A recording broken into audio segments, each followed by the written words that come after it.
രോമാഞ്ചം എന്ന super hit ചിത്രത്തിന് ശേഷം ജീത്തു മാധവൻ സംവിധാനം ചെയ്ത് ഈ വർഷത്തെ ഏറ്റവും വലിയ വിജയങ്ങളിൽ ഒന്നായി മാറിയ ചിത്രമാണ് ആവേശം.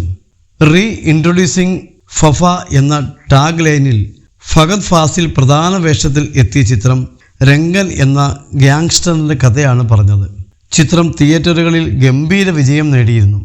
ശേഷം OTT പ്ലാറ്റ്ഫോമുകളിലും രംഗയും പിള്ളേരുമെത്തി.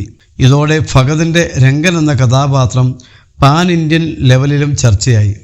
ഇപ്പോൾ ആവേശത്തെക്കുറിച്ചും ആ ചിത്രത്തിലെ സ്ത്രീ പ്രാതിനിധ്യത്തെക്കുറിച്ചും സംസാരിക്കുകയാണ് കനി കുസൃതി. ചിത്രത്തിൽ പ്രധാന വേഷത്തിൽ ഒരു സ്ത്രീ കഥാപാത്രം എത്തിയില്ലെന്നും താൻ ഒരു സ്ത്രീ ആയതുകൊണ്ടാകാം ആ ചിത്രം കണ്ടപ്പോൾ അങ്ങനെ തോന്നിയതെന്നും നടി കനി കുസൃതി പറഞ്ഞു. കൗമുദി മൂവീസിന് നൽകിയ അഭിമുഖത്തിൽ സംസാരിക്കുകയായിരുന്നു താരം. ആവേശം എനിക്ക് ഒരുപാട് എൻ്റർടൈൻഡായ സിനിമയായിരുന്നു. ഫഹദ് ഫാസിൽ അതിഗംഭീരമായി അഭിനയിച്ചു. എനിക്ക് ഭയങ്കര ഇഷ്ടമായി. എനിക്ക് വ്യക്തിപരമായി ഫഹദിൻ്റെ ഏറ്റവും ഇഷ്ടപ്പെട്ട പെർഫോമൻസ് ആണിത്. സിനിമ കണ്ടുകൊണ്ടിരിക്കുമ്പോൾ ഇതിൽ ഒരു കിടിലൻ സ്ത്രീ കഥാപാത്രം ഉണ്ടായിരുന്നെങ്കിൽ എന്ത് രസമായിരിക്കും എന്ന് ഞാൻ ചിന്തിച്ചിരുന്നു. അത് നമ്മൾ അങ്ങനെ ആലോചിക്കും. ആ ജെൻഡറിൽ നിന്നുള്ള ആളായതുകൊണ്ടായിരിക്കും സിനിമയിൽ സ്ത്രീ കഥാപാത്രം ഉണ്ടായിരുന്നെങ്കിൽ എന്ന് ചിന്തിച്ചത്. ഇവിടെ ട്രാൻസ്ജെൻഡറുണ്ട്, ട്രാൻസ് വുമൺ ഉണ്ട്, ട്രാൻസ് മെൻ ഉണ്ട്.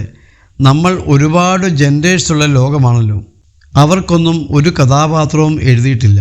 സ്ത്രീകൾക്ക് വല്ലപ്പോഴുമെങ്കിലും ഒരു കഥാപാത്രം കിട്ടുന്നുണ്ട്.